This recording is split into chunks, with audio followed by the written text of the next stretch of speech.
Hello दोस्त, ये model paper UP TET का 2017 का है।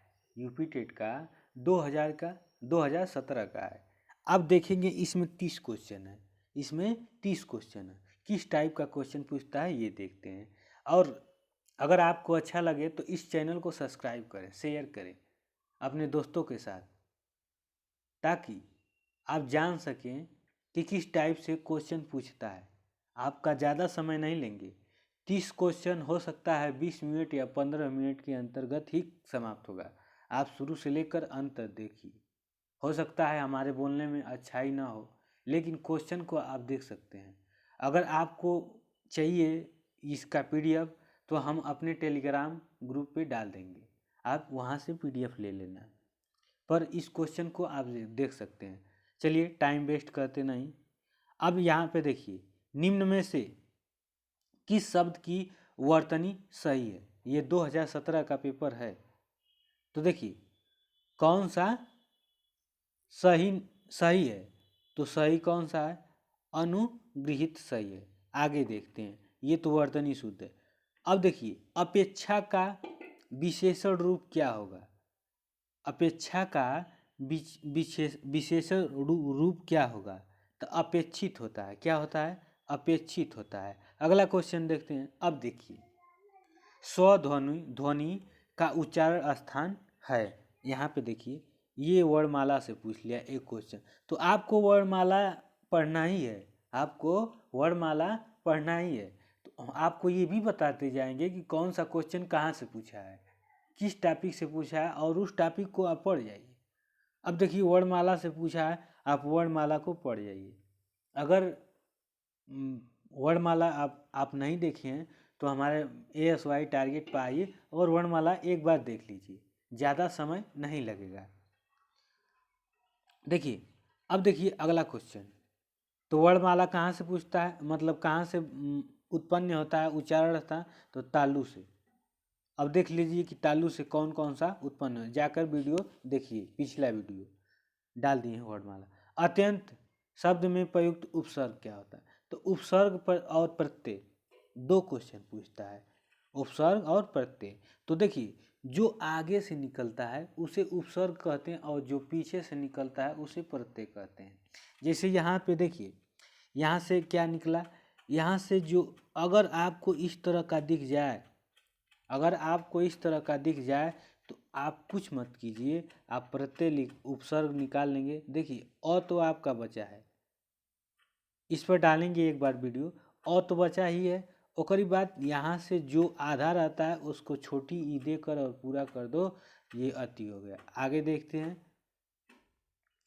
उपतयका का अर्थ है, उपतयका का अर्थ क्या है? अब देखिए इसका अर्थ होता है कि पर्वत। क्या होता है? पर्वत के पास की भूमि। अगला क्वेश्चन देखते हैं। देखिए वर्णमाला से फिर क्वेश्चन पूछ दिया कि जो ये क्या, वर्णमाला से जो पंचमाक्षर होता है वो नासिक से बोला जाता है। वर्णमाला में पंचमाक्षर होता है वो नासिक से बोला जाता है। तो ये क्या है? अंज्ञा। अंज्ञा को क्या बोलते हैं? नासिक से। लेकिन नासिक से पांचवा जो पंचमाक्षर होता है, पांचों को नासिक से बोला जाता है। तो आप पांचों को याद कीजिए, ठीक है। अब देखिए 4 गज मलमल में कौन सा विशेषण है? तो देखिए ये क्या बता दिया है कि 4 गज, तो ये तो परिणाम बता दिया। तो परिणाम वो संख्या नहीं बचा है, परिणाम बताया है। अब देखिए शीश का तत्सम रूप क्या है? तो शीश का तत्सम रूप क्या है? शीर्ष होता है। समझ में आया? एक तत्सम, एक तद्भव। दो क्वेश्चन एक या दो क्वेश्चन जरूर पूछेगा यार। तो आप इस तरह से अपना क्वेश्चन तैयार कीजिए। आपको 30 क्वेश्चन आएगा। हो सकता है 30 टॉपिक से आए, या हो सकता है 20 टॉपिक से आए। कहीं 2 क्वेश्चन कर दे, कहीं 1 क्वेश्चन। अब देखिए यहाँ पे कर दिया क्या, समास से क्वेश्चन पूछ लिया। तो आप समास पढ़ जाइए, तो देखिए चौराहा में कौन सा समास है? द्विगु समास। द्विगु समास की परिभाषा है जिसमें संख्याओं का बोध हो जाए, उसे क्या कहते हैं? द्विगु समास कहते हैं। लेकिन कुछ अपवाद स्वरूप भी है, जैसे दशानन, तो इसमें भी संख्या का बोध हुआ, लेकिन द्विगु समास नहीं है। क्या है? ये बहुव्रीहि समास है। हम आपको समास भी बताएंगे। हो सकता है अगर आपको समास देखना है तो हमारी पुरानी वीडियो पड़ी है, उसको देखिए, नहीं तो फिर से हम समास डालेंगे और उसमें फिर से आपको समझाएंगे। आगे देखते हैं। इसका समास बहुत अच्छी तरह से बताएं, आपको समझ में आ जाए, लेकिन समास का वीडियो फिर से डालेंगे ताकि आपको पूरी समझ में आ जाए। आँख की किरकिरी होना, मतलब आँख की किरकिरी होना, मतलब जो आँख में किरकिरी होता है तो उसे, देखिए यहाँ सेंस की बात है, तो अप्रिय जो होता है वही आँख का किरकिरी होता है। धोखा देना नहीं, बहुप्रिय तो एकदम नहीं होगा, और कष्टदायक ये तो होगा नहीं, तो आप समझ जाइए कि अप्रिय होता है। जैसे देहात में बोलते हैं कि तुम मेरे आँख में क्या हो रहे हो, धस रहे हो।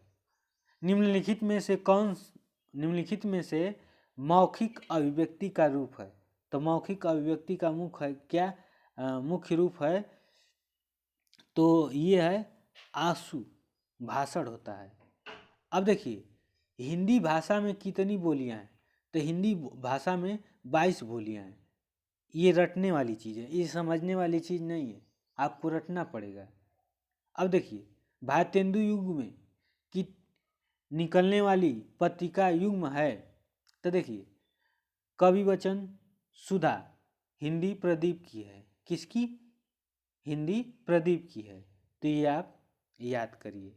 देखिए रचना से क्वेश्चन पूछ लिया। अब अगला क्वेश्चन, वहाँ पे क्या पूछा था? तत्सम पूछा था, लेकिन यहाँ पे तद्भव पूछ लिया। बता तो रहे हैं कि 1 या 2 क्वेश्चन यहाँ से पूछता है, तद्भव और तत्सम से।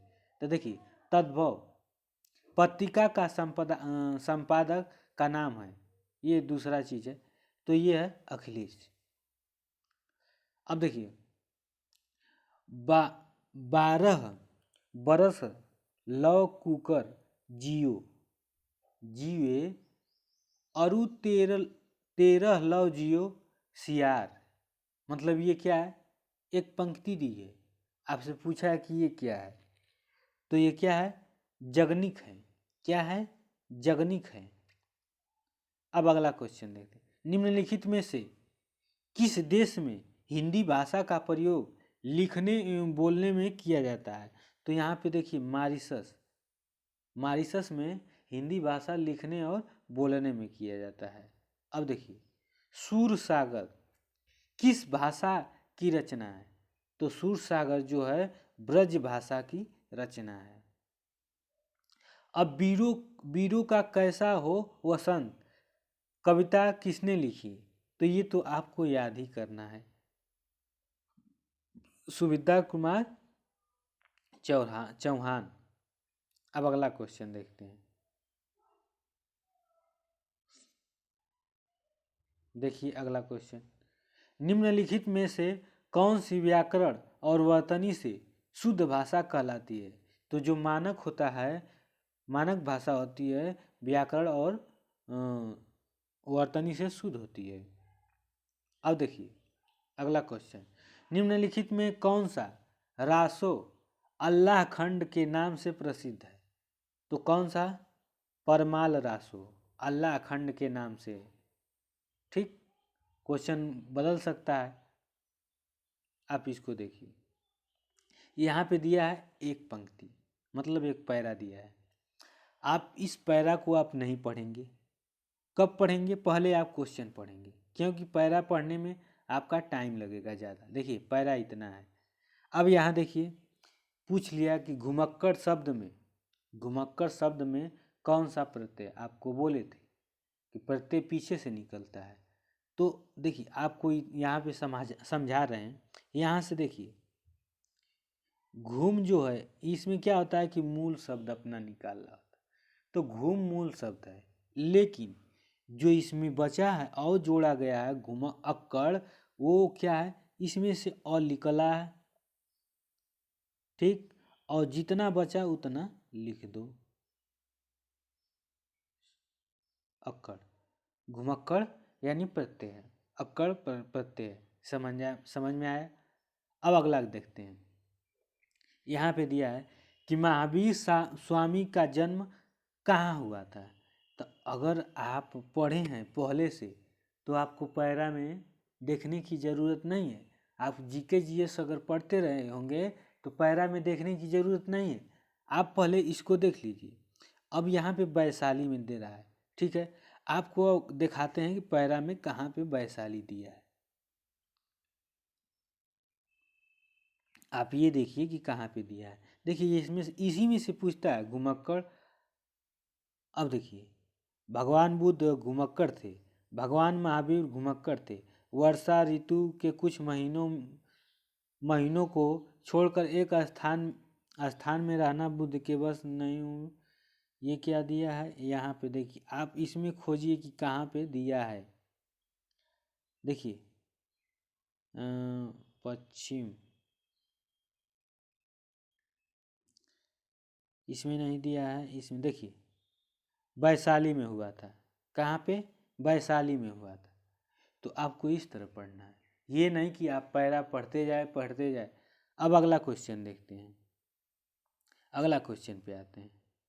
अब देखिए ये पूछ लिया कि स्वच्छ में कौन सा संधि है, तो इसमें कौन सी संधि है? तो व्यंजन संधि है। अब बताइए आपका पैरा से कितना क्वेश्चन उठा है? एक क्वेश्चन उठा है। आप पैरा पढ़ते एक क्वेश्चन के लिए। अब आगे देखते हैं, ये भी एक क्वेश्चन है उसी से। तो उसमें दिया होगा कि महात्मा बुद्ध ने जब बुद्ध प्राप्त किया तब उनकी अवस्था थी। तो उसमें दिया होगा, आप पैरा पर जाइए और पैरा को पढ़कर देख लीजिए, ठीक है। 35 वर्ष। अब देखिए श्रुत धर्म का क्या अर्थ है? तो ये क्या है? वैदिक धर्म है। आपको क्वेश्चन पढ़कर उसके बाद पैरा में से उत्तर निकालना है। निमिष शब्द का पर्याय है, तो निमिष शब्द का पर्याय है क्षण, मतलब छोटे समय के लिए। मुझसे उठा नहीं जाता। देखिए ये ऐसा है कि इससे क्वेश्चन हर साल एक पूछता है। इस बार पूछ लिया है कि भाववाच्य। तो इसमें देखिए आपको भाववाच्य में क्या है, सबसे सरल भाववाच्य होता है। इसमें क्या होता है कि जैसे अगर कहा जाए मुझसे चला नहीं जाता, मुझसे उठा नहीं जाता, मुझसे ये काम नहीं होता, अगर जहाँ पे नकारात्मक या नहीं वाली बात आ जाए तो क्या होता है? भाववाच्य। तो ये देखिए ये क्वेश्चन कहाँ से उठाया? ये वाच्य से क्वेश्चन उठाया। तो वाच्य आपको पढ़ना है। तो वाच्य से एक क्वेश्चन, कर्मवाच्य, कृतवाच्य और भाववाच्य। अब देखिए जिसकी पूर्व में कोई आशा न हो के लिए एक शब्द है, तो क्या होगा? प्रत्यास्ति होता है, प्रत्यास्ति होता है। अब देखिए गोधूम शब्द का तद्भव है। आपको बताए थे कि तद्भव तत्सम से एक क्वेश्चन जरूर आता है। तो ये क्या होगा? हो सकता है अगली बार गेहूं देकर और ऑप्शन में गोधूम दे दे, तत्सम पूछ ले। अब देखिए निष्कपट शब्द का संधि विच्छेद। तो देखिए आप संधि विच्छेद करते हैं, लेकिन आप ऐसा चीज अगर आपको दिख जाए निस ये वाला स, तो आप यहाँ लगाइए विसर्ग और जो बचा है उसको सेम लिख दीजिए। एक बार और बताते हैं, जैसे मान लीजिए आपको ये दिखा, क्या दिखा? आधा स, तो आप कुछ मत कीजिए, न यानी नी फिर विसर्ग लगा, ये विसर्ग संधि है, विसर्ग लगाइए। पूछ सकता है कि निष्कपट कौन सी संधि है, जैसे पूछा था आगे, तो ये विसर्ग संधि है, इसको लगाइए और जस का तस लिख दीजिए, क प ट। अब ऑप्शन में खोज लीजिए, जो है वो है, आपको ये जानना है। तो नमस्कार दोस्त, ये हमारा हिंदी 2017 का मॉडल पेपर था और 30 क्वेश्चन था। अगर आपको इस तरह नहीं समझ में आता, अगर इसका पीडीएफ चाहिए तो हमारे टेलीग्राम ग्रुप पे पीडीएफ आपको मिल जाए, इसमें लिंक डाल देंगे, आप ले लेना। नमस्कार दोस्त, जय हिंद, जय भारत, वंदे मातरम।